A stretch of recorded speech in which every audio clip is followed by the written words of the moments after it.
किसी भी देश या राष्ट्र की जो असली संपत्ति होती है वो वहाँ की जनसंख्या होती है।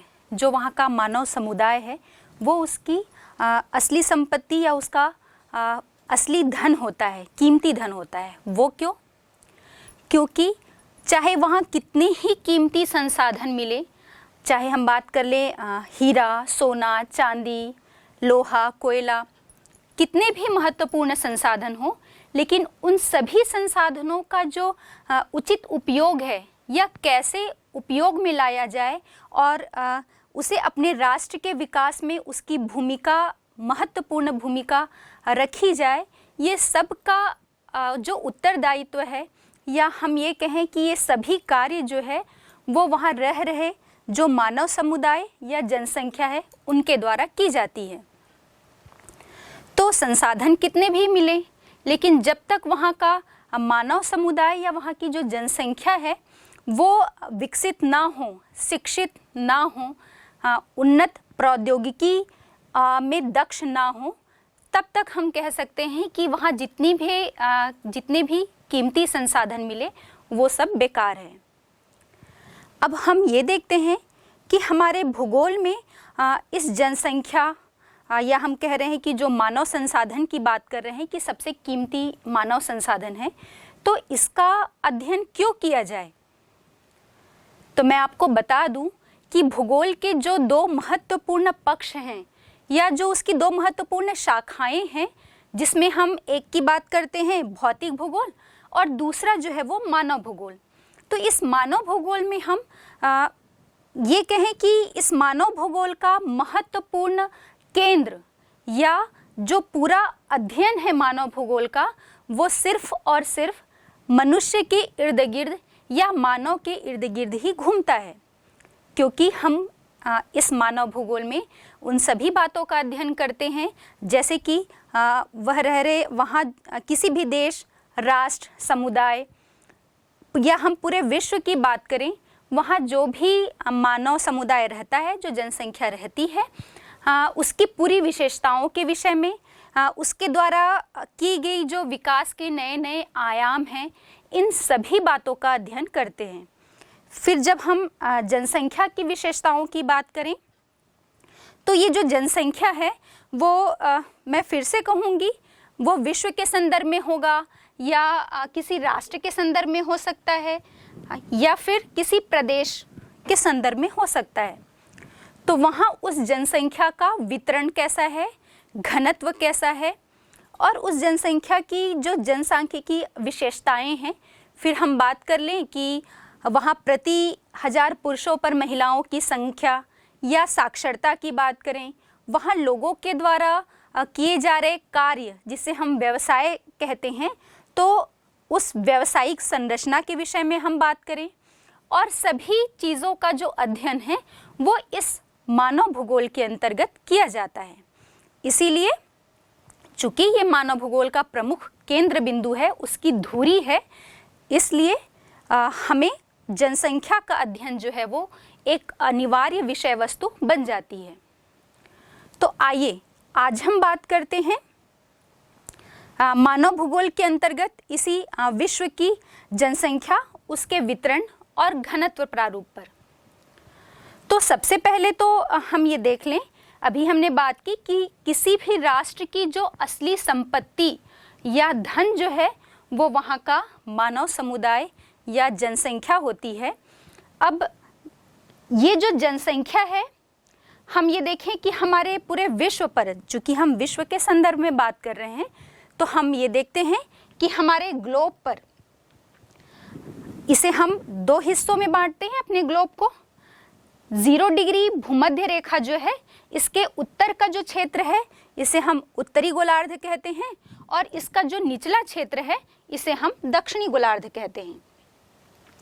तो इस उत्तरी गोलार्ध में हम देखें स्थल भाग की अधिकता है और दक्षिणी गोलार्ध में जलीय हिस्से की अधिकता है, या हम ये कहें कि पूरे पृथ्वी के जो 29% हिस्से हैं जहाँ पर भूमि है, तो इस भूमि के या हम कहें कि स्थल मंडल के इतने भूभाग पर जो जनसंख्या निवास करती है उसके ही विषय में हम आज बात करेंगे।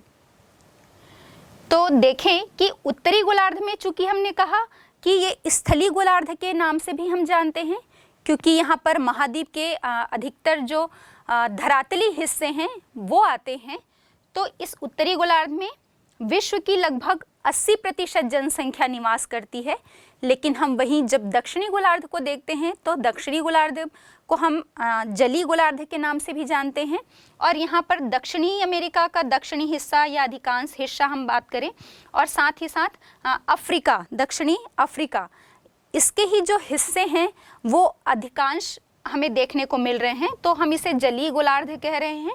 और इस दक्षिणी गोलार्ध में पूरे विश्व की जनसंख्या का लगभग 20% हिस्सा जो है वो निवास करता है। अब विश्व की इस जनसंख्या के जो हम वितरण की बात करते हैं तो हम ये देख लेते हैं कि पूरे विश्व में ये एक बहुत महत्वपूर्ण बात है और ध्यान देने योग्य है कि विश्व का जितना भी हिस्सा है उसमें हम देखें उसके केवल 10% भाग पर पूरे विश्व की लगभग 90% जनसंख्या निवास करती है, और 90% भूभाग पर केवल 10% जनसंख्या जो है वो निवास करती है। इतनी असमानता हमें जनसंख्या के वितरण के संबंध में देखने को मिलती है।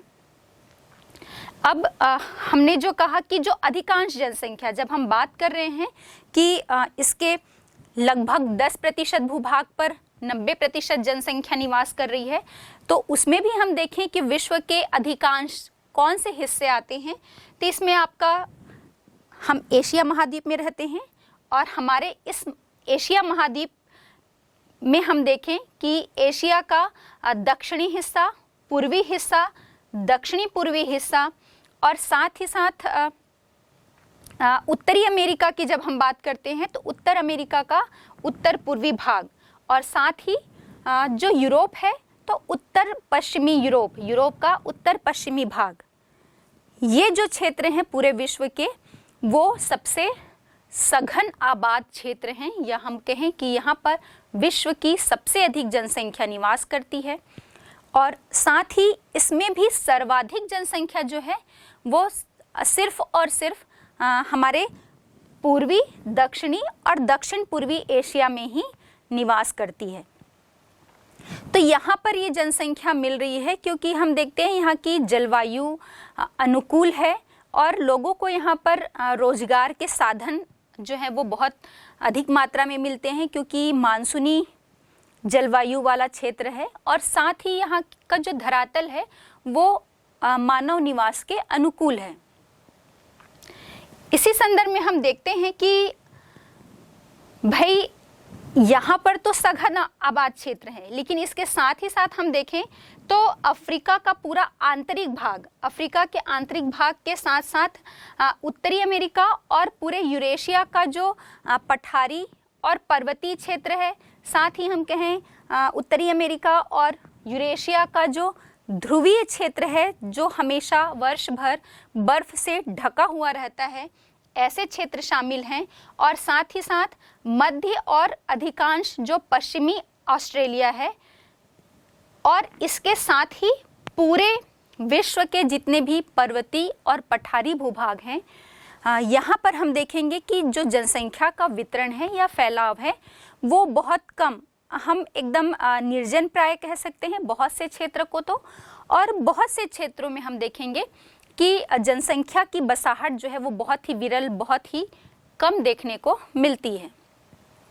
अब जनसंख्या के संदर्भ में एक और महत्वपूर्ण बात देखते हैं कि जो 21वीं सदी का आरंभ है तब विश्व की जनसंख्या जो है वो 600 करोड़ हो गई थी, और अब ये लगातार रुकने का नाम नहीं ले रही है, बढ़ती ही जा रही है। और वर्ष 2010 का जो वर्ष था तब हम देखेंगे कि ये विश्व की जो जनसंख्या है वो लगभग 700 करोड़ के पास पहुंच गई है। तो हमने देखा कि जो जनसंख्या का फैलाव है वो पूरे विश्व में असमान रूप से देखने को मिल रहा है। इसी संदर्भ में, या मैं ये कहूँ कि एशिया महाद्वीप में जो हमने जनसंख्या के वितरण की बात की कि पूरे एशिया महाद्वीप में विशेष रूप से दक्षिणी, पूर्वी और दक्षिण पूर्वी एशिया जो है, यहाँ पर जनसंख्या की सघन बसाहट पूरे विश्व के मुकाबले यहाँ पर सर्वाधिक जनसंख्या बसती है, निवास करती है। तो इसी में जो जॉर्ज बी क्रेशी हैं, उनकी एक टिप्पणी है एशिया के जनसंख्या के संदर्भ में। वो कहते हैं कि एशिया के बहुत कम भूभाग पर बहुत अधिक जनसंख्या निवास करती है और बहुत अधिक भूभाग पर एशिया की बहुत कम जनसंख्या निवास करती है। तो सच ही तो है। हम देखें एशिया की, हम फिर से कह रहे हैं कि एशिया का पूर्वी, दक्षिणी और दक्षिण पूर्वी एशिया का भाग, जिसमें हम बात कर लें, हमारा भारत आ जाता है, बांग्लादेश है, पाकिस्तान है, इंडोनेशिया है, चीन हो गया, जापान हो गया। ये सब ऐसे देश हैं जहाँ पर बहुत अधिक जनसंख्या निवास करती है। लेकिन हम चले जाएं उसके पश्चिमी या जो उत्तर क्षेत्र है, उत्तरी भाग जो है, जिसमें रूस का भी हिस्सा जो है, जिसे हम साइबेरिया के नाम से जानते हैं, ये ऐसे हिस्से हैं जो बहुत बड़ा भूभाग तो कवर करते हैं, लेकिन यहाँ पर बहुत ही कम जनसंख्या जो है वो निवास करती है।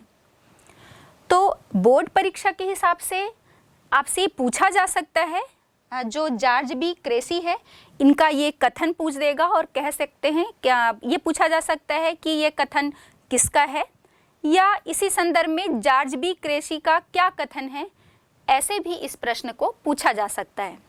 तो आप इस पर थोड़ा ध्यान देंगे। अब हम आगे बात करते हैं कि आपके सामने ये एक चार्ट है और ग्राफ भी आपको अपने स्क्रीन पर दिख रहा होगा।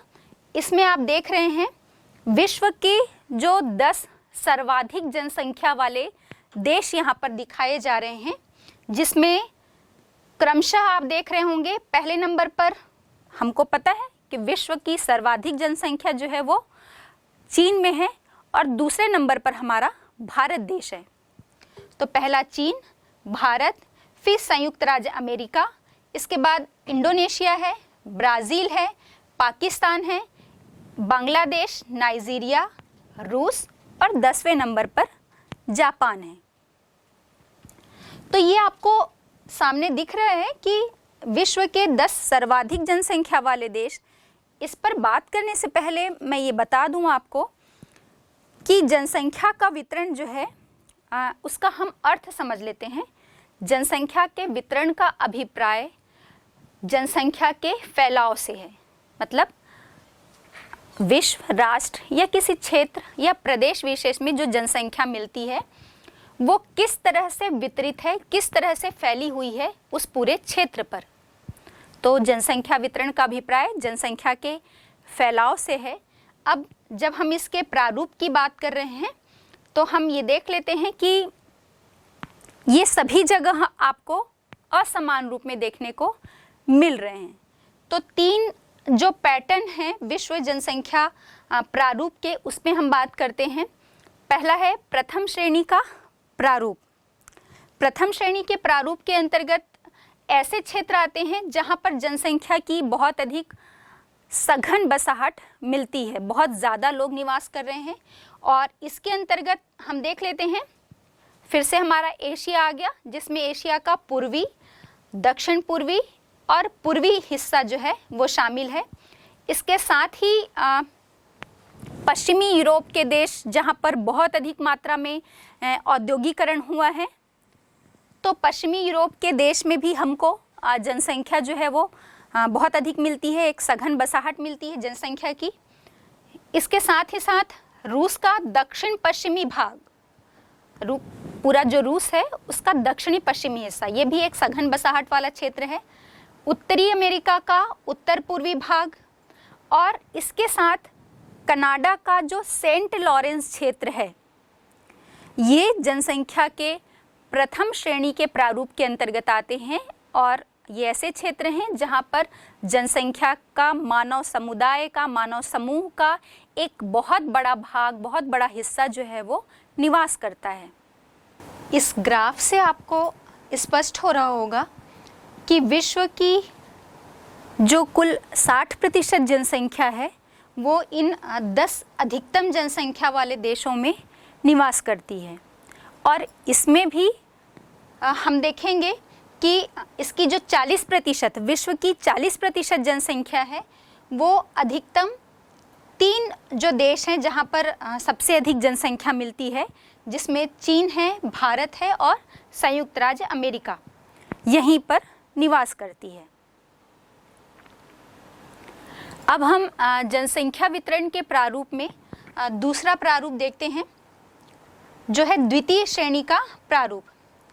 ये द्वितीय श्रेणी के प्रारूप के अंतर्गत हम ऐसे स्थानों को या विश्व के ऐसे क्षेत्र को रखते हैं जहाँ पर हमें जनसंख्या जो है वो मध्यम मिलती है, ना बहुत अधिक जनसंख्या निवास करती है, ना ही बहुत विरल या न्यून जनसंख्या वाले जो बहुत कम जनसंख्या निवास के जो क्षेत्र हैं, इन दोनों के बीच का, जिसके अंतर्गत हम देखेंगे इसका कारण ये है कि यहाँ पर जो मानवीय दशाएं हैं वो अपेक्षाकृत अधिक अनुकूल हैं और क्षेत्रों से जो न्यून जनसंख्या वाले क्षेत्र हैं, इसलिए यहाँ पर हमें जो जनसंख्या का जमाव है वो मध्यम श्रेणी का मिलता है।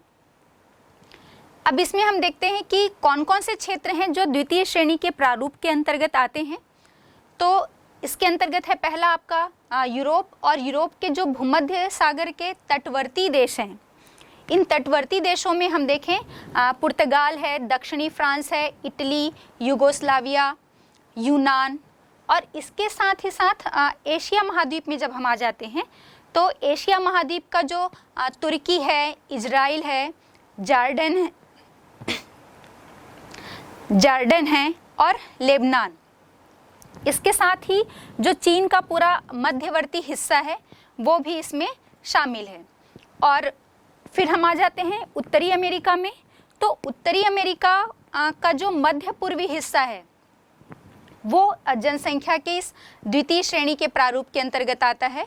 और दक्षिण अमेरिका का हम जो पूरा पूर्वी और पश्चिमी जो तटीय देश हैं, जिसके अंतर्गत ब्राज़ील है, अर्जेंटीना है, यूरुग्वे है, वेनेजुएला, साथ ही साथ चिली और पेरू का जो तटवर्ती भाग है, तटीय हिस्से जो हैं वो भी इसमें शामिल हैं। और इसके बाद ऑस्ट्रेलिया महाद्वीप में हम देखें तो ऑस्ट्रेलिया का जो पूर्वी तटीय भाग है, इन सभी क्षेत्रों में, महाद्वीपों के इन हिस्सों में हमें सामान्य जनसंख्या या हम कहें कि मध्यम जनसंख्या देखने को मिलती है।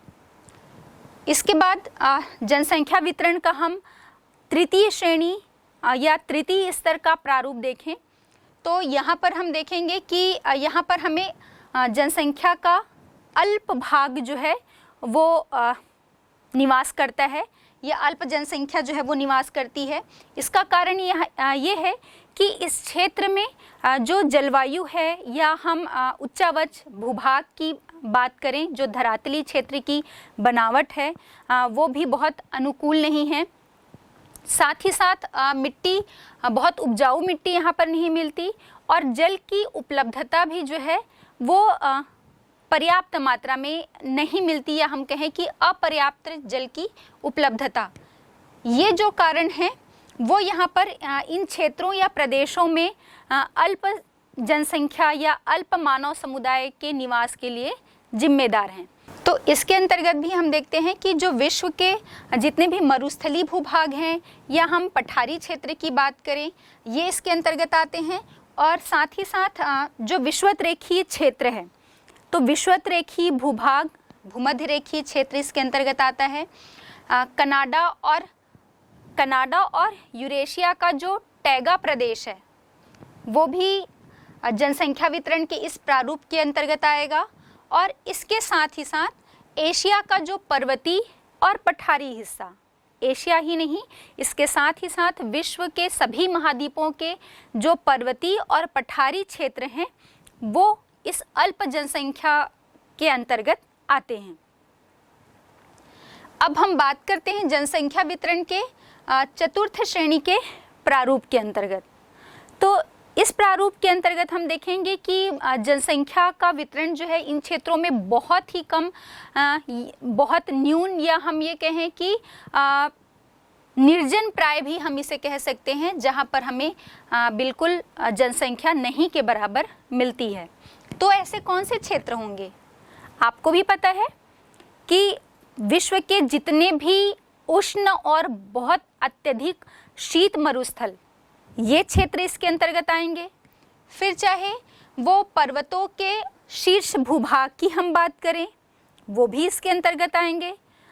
विश्व के जितने दलदली भूभाग हैं वो इसके अंतर्गत आएंगे। और इसके साथ विश्व के जितने भी बहुत अधिक, हम कहें कि अत्यंत ठंडे प्रदेश जो हैं, वो इस जनसंख्या के चतुर्थ श्रेणी के प्रारूप के अंतर्गत आएंगे।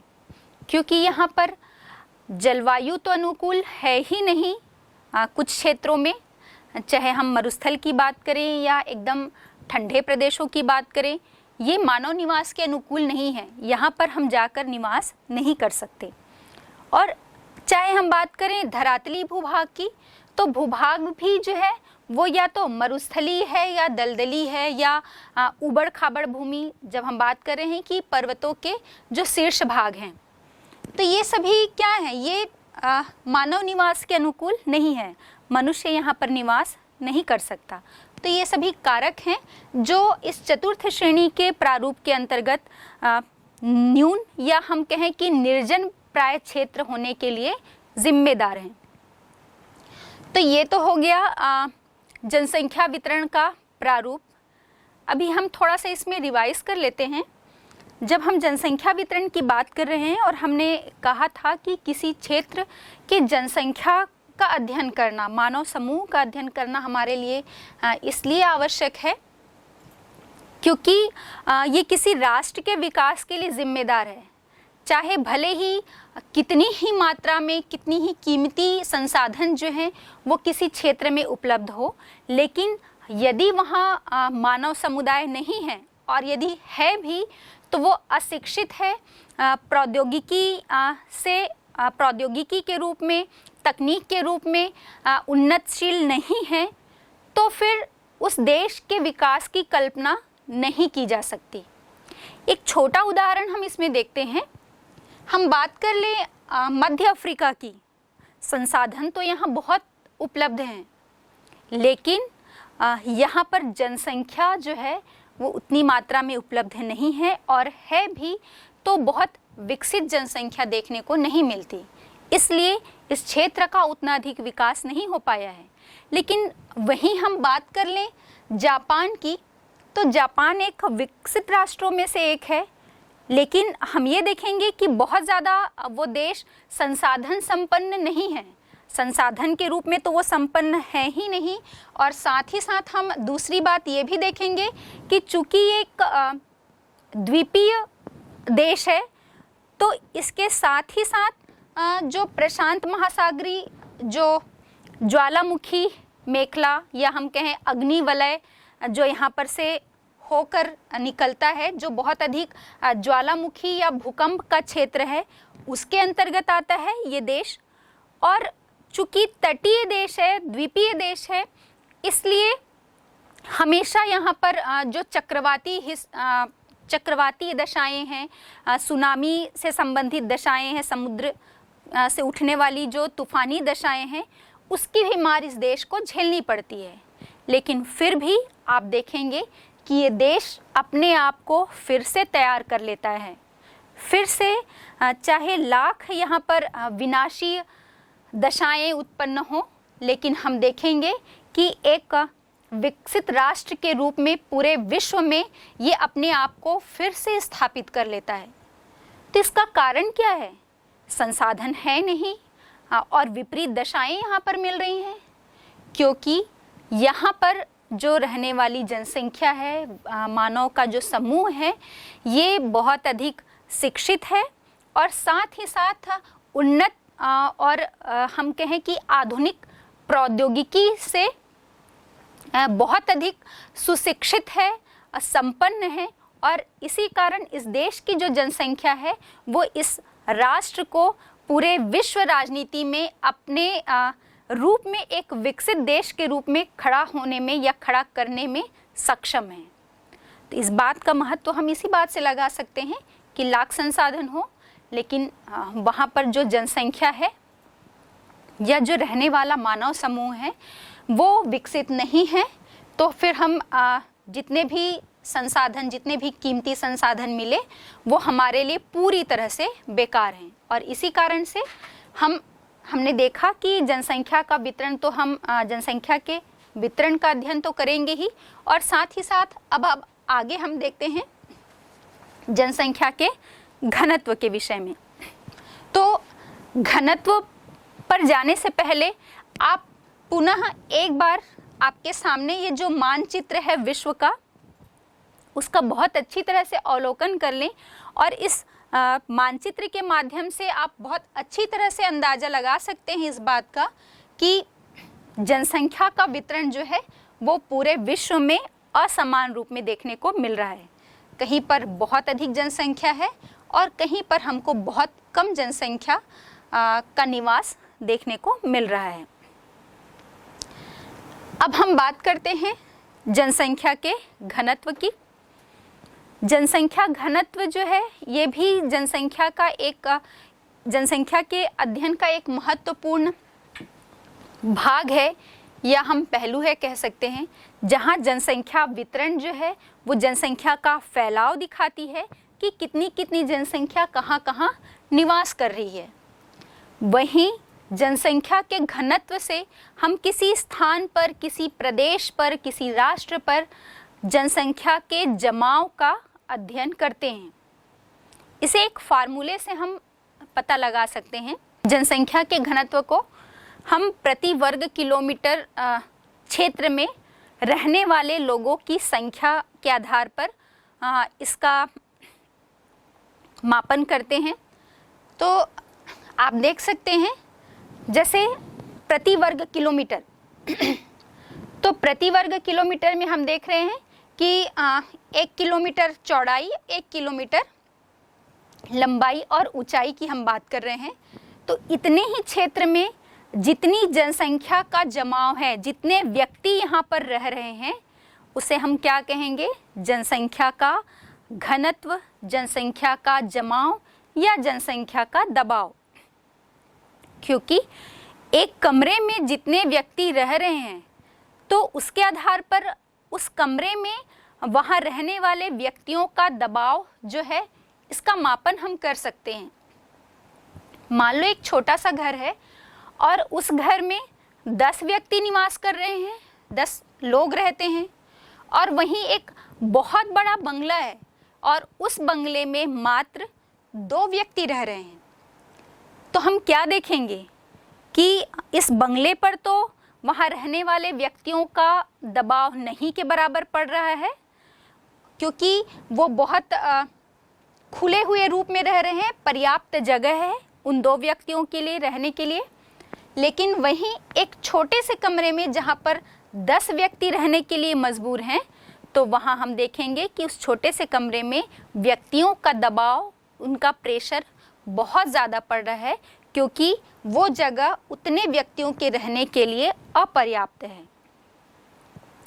तो जनसंख्या घनत्व का अध्ययन हमारे लिए इसलिए अनिवार्य हो जाता है क्योंकि हम देख रहे हैं कि लगातार हमारे देश में ही नहीं, पूरे विश्व में जनसंख्या जो है वो बढ़ रही है।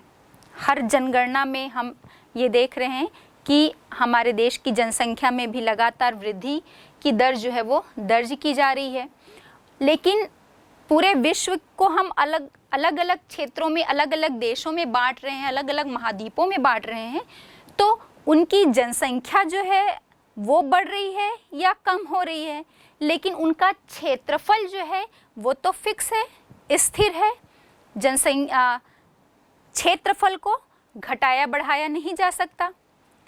तो जहाँ पर क्षेत्रफल कम है और जनसंख्या अधिक निवास कर रही है, उस क्षेत्र में जनसंख्या का दबाव बहुत अधिक पड़ रहा है, और जहाँ पर क्षेत्रफल अधिक है लेकिन जनसंख्या कम निवास करती है, तो वहाँ पर जनसंख्या का दबाव बहुत कम या नहीं के बराबर मिलता है।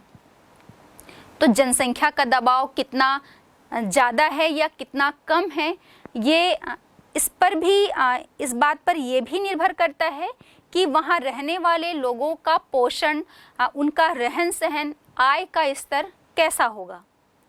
तो आइए हम बात करते हैं जनसंख्या घनत्व की।